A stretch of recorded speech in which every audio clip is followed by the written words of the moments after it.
Hola amigos, buenos días, bonjour à tous, bienvenue sur ma chaîne YouTube. Une fois encore, merci. Aujourd'hui, on va entamer un nouveau thème, toujours sur cette lignée de la santé, notre santé intérieure, notre santé mentale, notre santé psychique et comment évoluer au fur et à mesure que nous avons des préventions, que nous avons des cartes en main. Aujourd'hui, on va parler du traumatisme antérieur, c'est-à-dire des problèmes que nous avons eus quand nous étions enfants ou bien que nous avons eu l'année passée, que nous avions dit que c'est maintenant derrière nous, que nous avons plus ou moins surmonté, mais que le traumatisme y est, c'est resté. Parce qu'on n'a pas parlé, parce qu'on n'a pas discuté, parce qu'on n'a pas trouvé la solution à tout ce que nous sommes arrivés, tout ce qui nous est arrivé antérieurement. Comment en parler? Il faut déjà en parler. Ça, c'est mon conseil numéro 1. Il faut en parler. Pour illustrer cela, il faut maintenant avoir... Je vais prendre un exemple dans un contexte donné. Je prends pour les enfants, par exemple. Un enfant qui arrive à l'adolescence et il a été maltraité. La maltraitance, ce n'est pas seulement on te tape, on te refuse à manger ou bien on t'a discriminé, le racisme. Ça, ce sont des problèmes que comme si tu étais jeune, tu les as subis, tu as dû sortir de ce problème traumatisé. C'est-à-dire, tu en penses, tu as la chair de poule, tu pleures, tu es susceptible et ou bien tu as des idées parfois suicidaires. Tous ces problèmes-là, toutes ces problématiques que tu as dû subir dans ton enfance peuvent être les conséquences d'aujourd'hui d'être par exemple solitaire ou bien d'être agressif ou bien de prendre des décisions radicales dans ta vie. C'est-à-dire être célibataire, ne plus parler à jamais avec la personne qui vous a fait cela. Ça peut être votre père, votre mère, un membre de la famille, parce que le plus souvent, les agressions par exemple sexuelles, les harcèlements, le problème de rejet, les insultes se passent dans la famille, malheureusement. Donc, il faut en parler. Plus on grandit, plus on doit se libérer. Parler, c'est le fait de se libérer. Et quand on se libère, on se dégage aussi une pression que nous avons dans notre tête, dans notre cerveau, dans notre santé mentale, qui va nous empêcher d'avancer plus ou moins. Alors, toutes ces problématiques-là, il faut les mettre comme ça. Il faut parler. Je sais que dans la famille africaine, si tu as subi une quelconque situation qui t'a traumatisé, le plus souvent, on ne croit pas à la personne. Surtout si la personne a grandi, 10 ans, 20 ans sont passés, et que tu commences à dire, regarde, parce qu'il y a une situation qui se déclenche par exemple. Je vais prendre un exemple pour ne pas trop me perdre dans mes idées. Une femme qui a été abandonnée dans son enfance. Malgré cet abandon-là, il a subi le mépris, il a subi l'indifférence de ses parents, d'un tuteur, d'une personne qui était là, qui devrait normalement s'occuper de cette personne et que cette personne n'a pas rempli son rôle de tuteur ou bien son rôle d'adulte. Il t'a méprisé, il t'a insulté, il t'a fait subir des choses qu'un enfant ne doit pas subir et que toi tu es sorti malgré ça dans cette histoire entre les mains de cette personne ou de ces personnes, parce que ça peut être beaucoup de personnes comme ça peut être une personne, et que tu es sorti de cela. Cela ne signifie pas que tu es sorti indemne. Tu peux sortir traumatisé, c'est-à-dire que tu jures que tu ne verras plus jamais ces personnes-là, que tu ne regarderas plus jamais ces gens-là dans les yeux. que tu essaies d'avancer, mais ce mal-là te poursuit. Parfois, tu répètes ce qu'on t'a fait à d'autres personnes. Donc, c'est un traumatisme et que ce traumatisme-là doit partir. Tu dois chercher une solution. Ou bien vivre avec ce traumatisme, mais faire la paix avec soi-même. C'est très important. Et à cela, il faut chercher des bons interlocuteurs, des personnes qui vont t'écouter, des personnes qui vont te conseiller, les personnes qui vont te guider afin que ce problème-là, ce traumatisme-là reste derrière ou bien que tu vives avec et que tu dises « j'ai tourné définitivement la page ». Parce que ça peut être les mêmes personnes qui t'ont harcelé, qui t'ont fait du mal, qui peuvent te présenter des excuses, mais des excuses qui c'est pas juste dire pardon, ce n'est pas ça.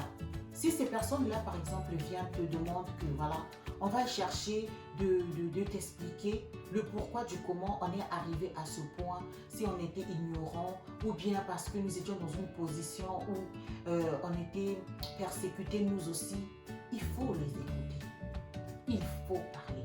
Mais surtout que ces personnes-là puissent reconnaître qu'ils t'ont fait du tort, qu'ils t'ont fait du mal et que ce mal-là t'a traumatisé. Dans notre communauté africaine, dans notre famille africaine, il y a beaucoup de choses qui se passent. Et ces choses-là, on n'en parle pas. Une fois que tu grandis, on te dit, tourne la page. C'est quoi? Pourquoi tu veux encore poursuivre la personne qui t'a fait ça? Mais cette personne-là t'a donné à manger. Ce n'est pas parce qu'il t'a donné à manger, ce n'est pas parce qu'il t'a mis à l'école qu'elle avait cette obligation-là de te faire du mal. Donc, le traumatisme reste et il faut en parler. Il faut dénoncer les faits qui n'étaient pas bien.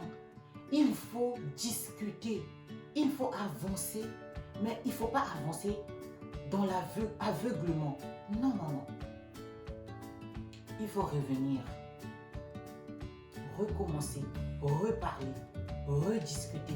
C'est très important. Entre les protagonistes, ce n'est pas seulement que si ces personnes-là sont mortes, toi tu dois avancer et donc tu dois en parler à une personne, à un professionnel de la santé. Moi j'aimerais toujours parler des professionnels de la santé. Ce n'est pas toujours parce que ces professionnels-là, tu ne vas pas parler à la personne, tu veux parler à un professionnel. Ces professionnels-là ont une déontologie. Il ne doit pas divulguer ce que tu es en train de dire. On appelle ça le secret médical. Il ne doit pas parler, il ne doit pas te poursuivre, il ne doit pas te harceler. Sinon, tu peux le poursuivre. C'est pour cela que je parle toujours des professionnels de la santé. Parce que si tu vas dire à une personne qui sait bien écouter, qui sait bien parler, qui pourra te donner des conseils, cette personne-là, c'est une personne. Il n'a pas de déontologie, il n'avait signé aucun papier. Et donc, il peut aller encore te divulguer ce que tu as dit et ça va encore te faire du mal. C'est pour cela que je parle toujours des personnes de bonne moralité.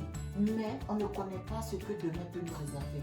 Tu peux aller te confier à une personne sur un traumatisme que tu as eu dans le passé, sur un problème, sur un fait.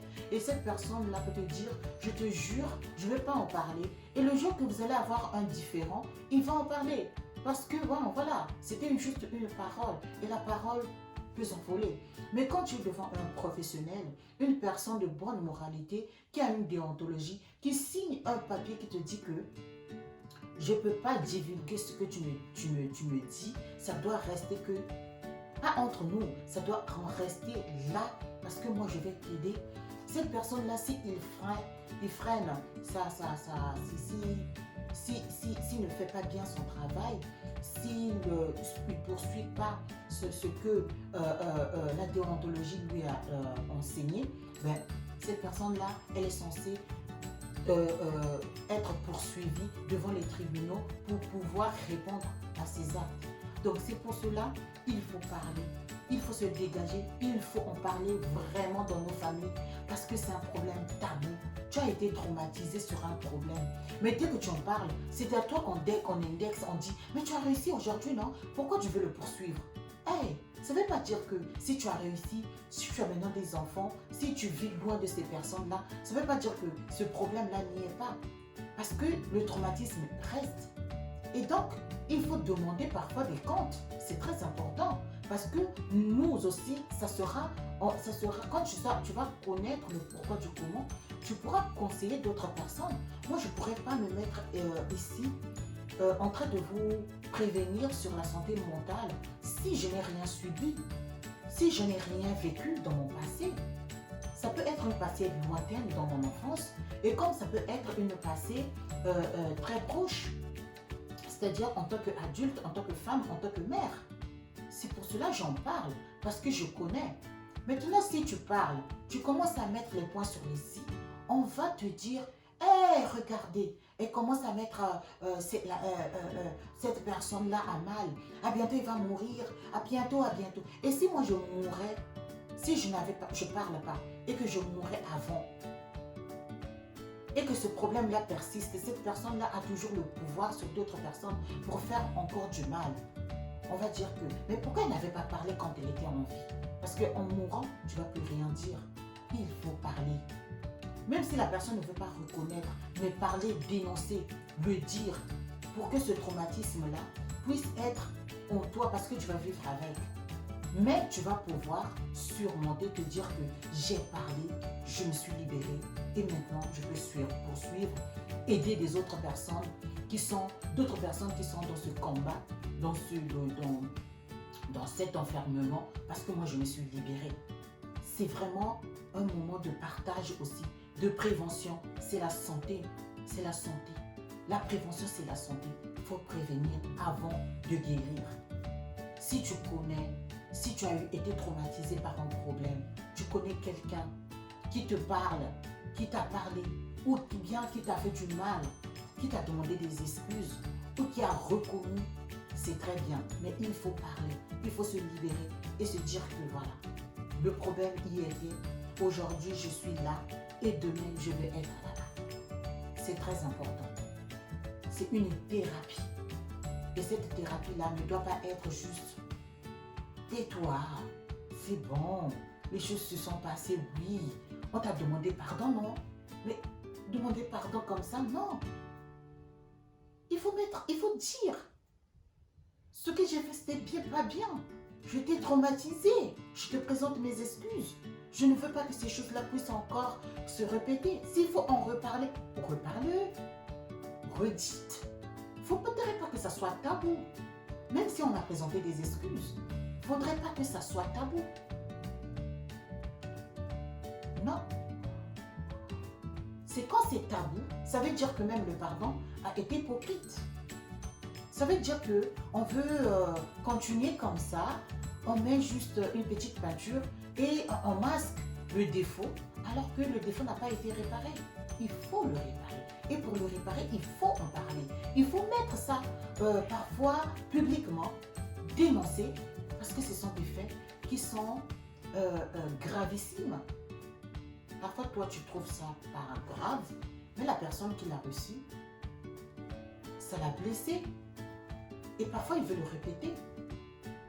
Et une fois, il y a des enfants, mais on voit comment les gens qui ont violé, parfois des années après, parfois ils étaient en prison, ils vont encore violer parce que c'était pas pareil. On a dit, il a fait la prison. Mais comme on l'a pas dénoncé, comme on n'en parle pas, il va encore violer. Il va encore violer. Merci beaucoup.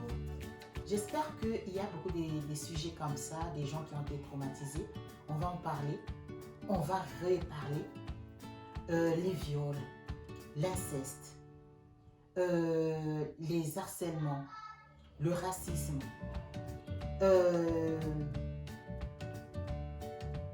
la maltraitance dans nos familles, au travail, dans les quartiers, dans les écoles, en couple. Il faut en parler. Et je vais toujours en parler. Pour que si même s'il y a une personne qui me suit, qui puisse te dire, j'ai été. Et j'ai au moins une personne qui est en train de parler haut et fort de ce que d'autres personnes nous disent de se taire. à bon entendeur. Merci beaucoup. Je vous fais des gros bisous. Hasta luego, amigos.